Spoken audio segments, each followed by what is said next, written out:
How you going, guys? Welcome to Wrestling Mate. That's right, Wrestling Mate. Today we're going to be discussing NXT TakeOver UK. That's right, NXT UK TakeOver Cardiff. We're going to review the matches. We're going to talk about where they're heading. And yeah, if you like that kind of stuff, guys, and you're new here, consider subscribing. It's pretty easy, just one simple click. And yeah, click the bell thing as well, get all the notifications and want to upload new content. And yeah, join this wrestling community that's building, guys. But without further ado, let's get into this one.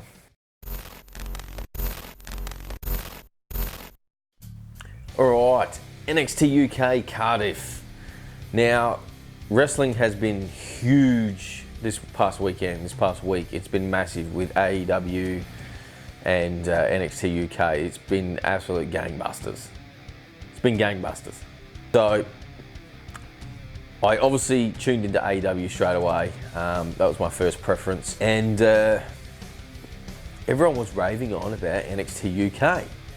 So I had to see what all the fuss was about. And let me tell you something, guys. Definitely worth the watch. If you haven't checked it out, definitely go check it out. Wow. Obviously, the weekend was packed, right, with wrestling. And my first protocol was to watch AEW's All Out. Awesome show, absolutely awesome show. And I knew UK was on, but yeah, AEW's, I like AEW. So anyways, everyone was raving on about NXT UK Cardiff special. So I had to see what all the fuss was about. Now, what a hell of a show. A great show. Once again, you know, NXT, that brand, it's top notch. It really is. They are putting on some great shows. So, gonna kick it off. Now, the opening match, guys, was Noam Dar versus Travis Banks. Now, I've seen Noam Dar before in the 205 Cruiserweight division. I haven't seen much of Travis Banks before. The match itself wasn't too bad. You could tell Banks was definitely probably a bit greener, or maybe just he had more nerves. I'm not too sure, and that's just how it come across to me. The match was pretty good, like I said. There was a couple things I could pick on.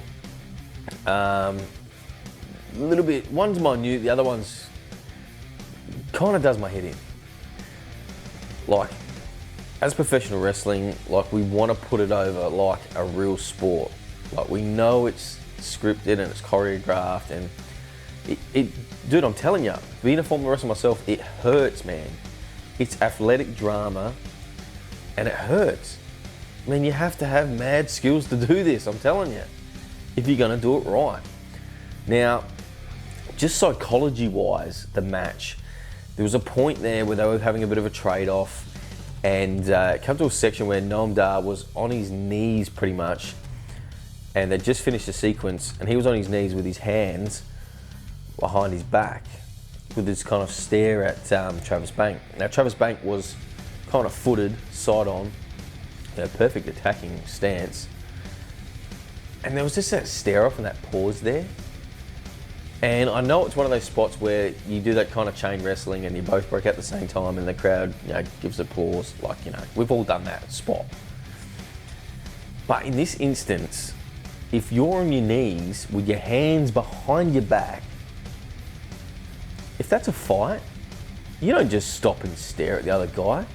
You kick that MF in the face, man. You line him square up and kick him into next week. Or you lean forward and you punch, like, that to me really did my head in. Actually, that was my biggest gripe of the match. My small gripe was there was a section where Noam Dar was tossing Travis Banks into the ring. Now, if you're doing it and you're throwing him in that way, right, you expect the legs to go that way, right? He threw him in that way, but Travis Banks jumped in that way and put the legs through so it didn't make sense. Like, if you're in the ring and you're working yourself, and you can just tell, right? You just go with the flow. He didn't go with the flow. And just little things like that, They all add up. That's basic things you get taught when you first start in the business. Same with when you put a headlock on. You got to show no light in between. You know, little things like that. Don't sell with your head down. Always have your head up. Head up as much as you can. Let the audience see your face, see your expression. That gets them to invest. You know, it's just, there's heaps of little things we could go on about, but those were the two things that stuck in my head, and I just went, oh, that's just a big no-no for me. Nonetheless, the crowd got into it. I don't know, I wasn't a huge fan of either guys. And I really didn't like Travis Banks' finisher that, I think it's called the Slice of Heaven or something like that. It didn't look polished to me. I know he got cut off in the ring, but he did one off the barricade. Even the ones in the ring where he got kind of cut off or he missed it, it didn't look polished. Now, if you're doing a finisher, man, that better be one of the best moves you can do. Or it better look like one of the best moves you can do. To me, it was a miss. It was a miss. So, but the good thing about that match was, yeah, it was reasonable, but it could only go up for me. And it did. Let's get into the next match, guys. Cesaro versus Elijah Dragunov. I hope I'm saying that right. Whoa. Now, this is where the pay-per-view really started to get going, the special here. Man, Cesaro is a stud, man. He's a star. He deserves a world title run. He's that good. He's that good inside those ropes. Yeah, his promos may be a little bit lacking, but they're not terrible. They're not terrible. We've had worse world champions. Look at the great Khali. He can't even make a sentence. It's ridiculous. So Cesaro, man, he took Dragunov to another level tonight, right? Dragunov was here. Actually, he's probably here, right? But that match with Cesaro, that made him, man. That's what working with a talent like Cesaro can do. He's up here now. He's got credibility. He's built that respect with the fan base as well. That match was crazy good. Oh, I loved it from start to finish. There was so many good spots in there. It was hard hitting, the chops, everything. The crowd was eating out of their hands. Right, it was ridiculous. Cesaro did get the win, a neutralizer. That was with authority, man. That was intense. There were so many good spots about that match. I could sit here for probably 20 minutes just talking about how great it was. In my opinion, that was easy 4-star match, pushing 4.5. Now we moved on to the tag team, the NXT tag team titles, UK tag team titles. So you had the grizzled young vets, the current champions, right, versus Gallus, versus the two young, I believe they're Welsh, they said, Mark Andrews and Flash Morgan. I hope I said that right. Man, I loved every second of this match as well. It was so good. It was so well done. There were so many times I thought, that's it, this is the finish. Champs are retaining, or we're gonna have new champs. Oh my God, there were so many near falls.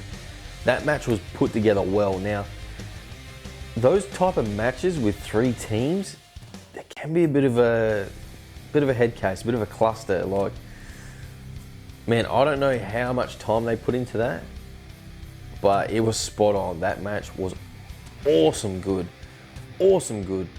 The crowd again, I mean, I know it's a UK crowd, so all you people in the UK, the United Kingdom, I've actually got a little bit of, bit of that blood in me. Man, I love you guys. You guys bring so much energy to wrestling, and it makes it so much better. If you can have an awesome show, but if you have a shit crowd, the show seems okay. You have a lit crowd like you blokes, and then you got a lit card as well, it makes that show look $1,000,000. And hats goes off to you guys. Well done. There was plenty more from you guys to come throughout the night. But the tag match, man, those young guys, Mark Andrews and Flash Gordon, or whatever his name is, man, they picked up the win, and I was surprised. Like, I was legit surprised. Their moveset's good. They definitely got something to build on with these guys. It was a great story. Definitely 4.5 star match, that one. That was unbelievably good. Like, I legit had goosebumps watching that tag match. So, new NXT UK tag champs. Surprising, but worth it, right? Then, that wasn't, I mean, this show still has matches to come that are amazing. It was a wicked card. Then we followed the tag match up with Joe Coffey, now I've seen this bloke wrestle before, and Dave Mastiff, seen both of their stuff before, in a last man standing match. Wow, what a last man stand, that's a last man standing match. That's how you do it. Two heavyweights absolutely going at it. Straight off the bat, Joe Coffey is a huge star. A huge star. He's got heaps of potential in this business. Oodles. Dave Mastiff, a great big man. Absolutely great big man.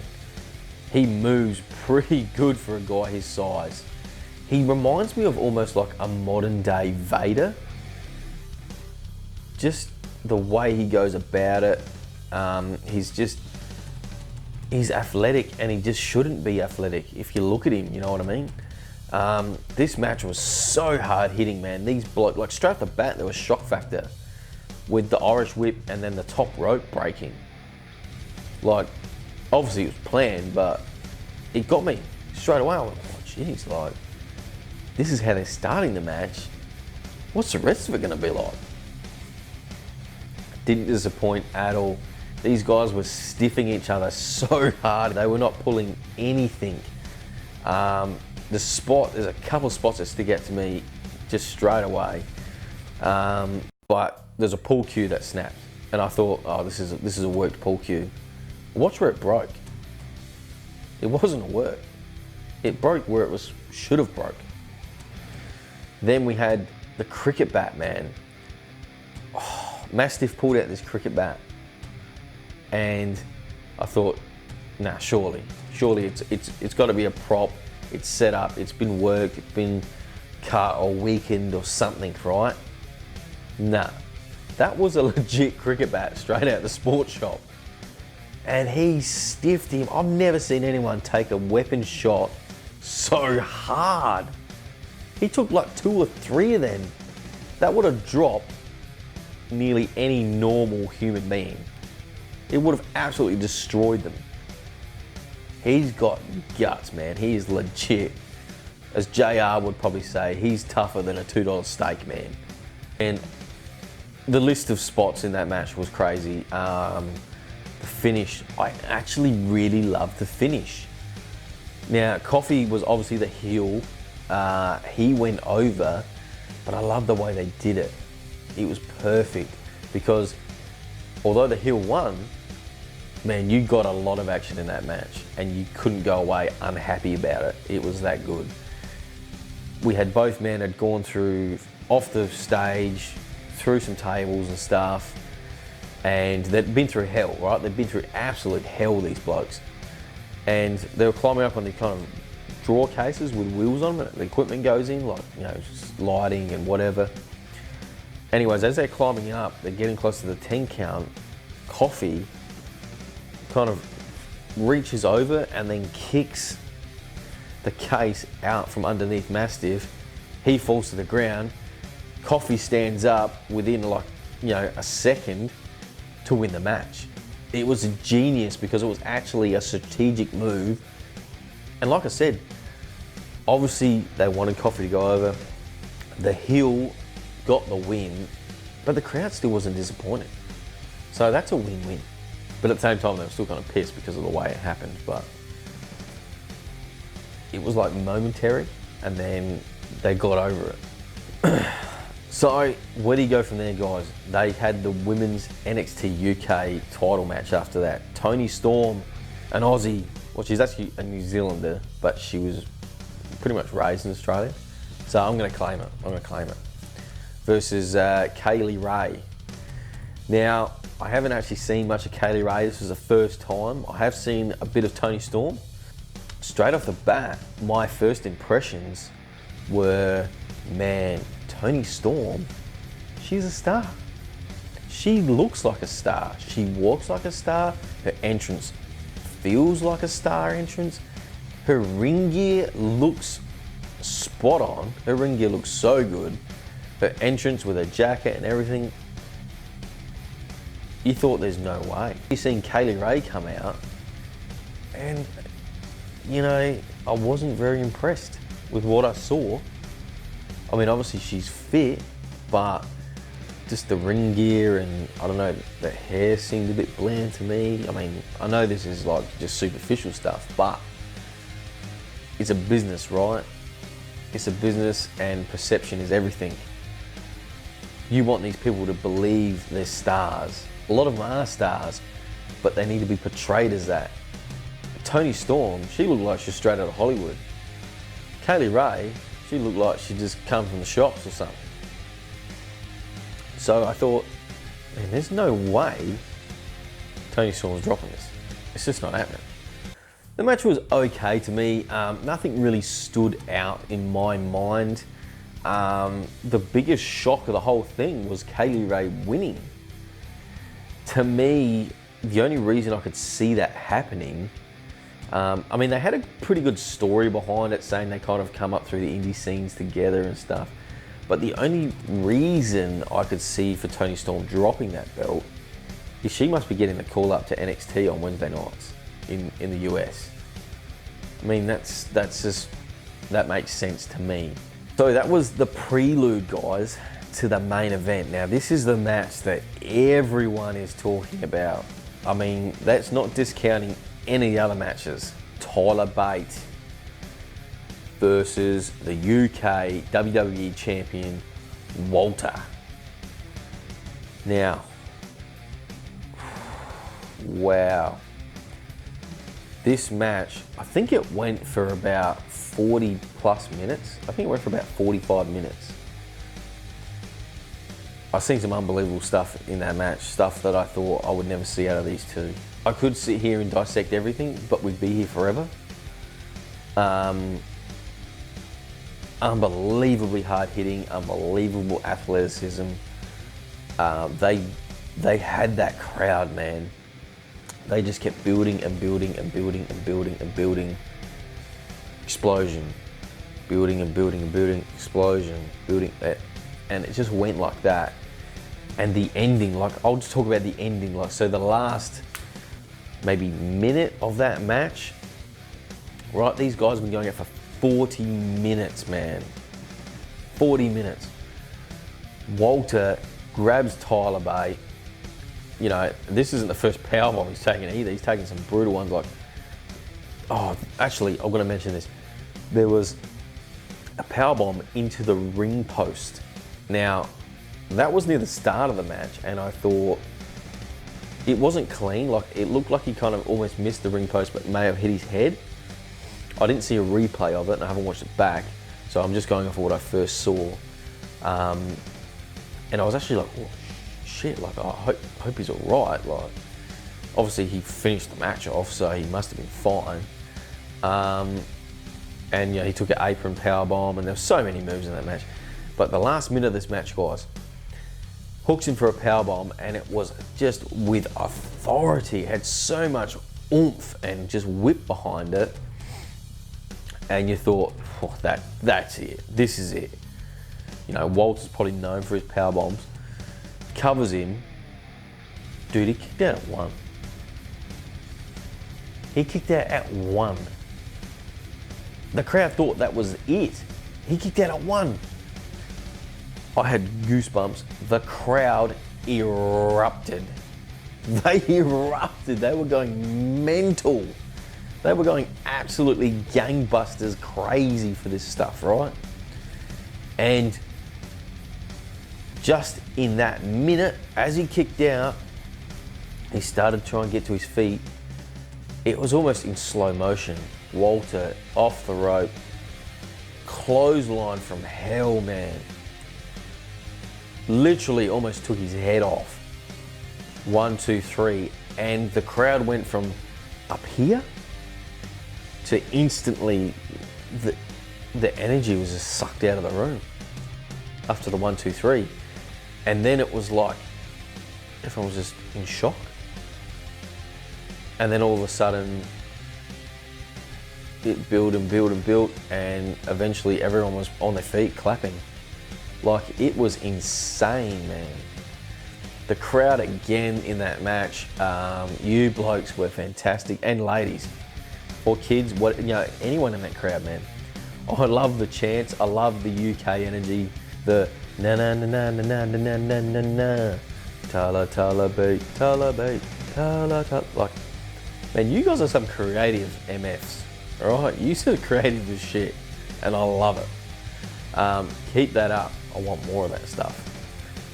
So, in my opinion, guys, NXT UK Cardiff, huge success. Huge success. I'm giving that show an A, easily. It was fantastic. So, yeah, I can't wait to see more of that. The other thing I thought, after the match, guys, Walter left with Imperium, which is his faction. They kind of semi-closed on that, but then cut back to Tyler Bate, who just put in an absolute performance of his life. And then you had Pete Dunne and Trent Seven come down, and they kind of stood in the ring and did this symbol. I don't know if they're rocking out to John Cena, I don't know what it means. But it just felt like a moment, like a special moment, and to me it almost felt like a goodbye. Yeah, it felt like a farewell to me, like maybe Tyler Bate's going to NXT on the USA on Wednesday nights. I don't know. But that's what it felt like to me. Love the show, guys. Hey, let me know what you thought of the show. Let me know if you agree with my comments. Let me know if you don't agree with my comments. Let me know what you rated the matches at. Hell, let's just talk about wrestling, guys. I love wrestling. Let's talk about it. So if you stuck around through all this, guys, thank you very much. I appreciate it. And if you're new here, please consider subscribing. It's pretty easy. Just click it. It's free. Why not do it? And if you want, ring the notification bell, mate, so you get all the notifications when I upload content, so you can be one of the first to check it out. Have a good laugh, get some good information, and yeah, step inside, see the devil and I. If you know what that is, also leave it in the comments below. So anyways, it's your boy Tommy Venom here, signing off. Uru, you bunch of gurus.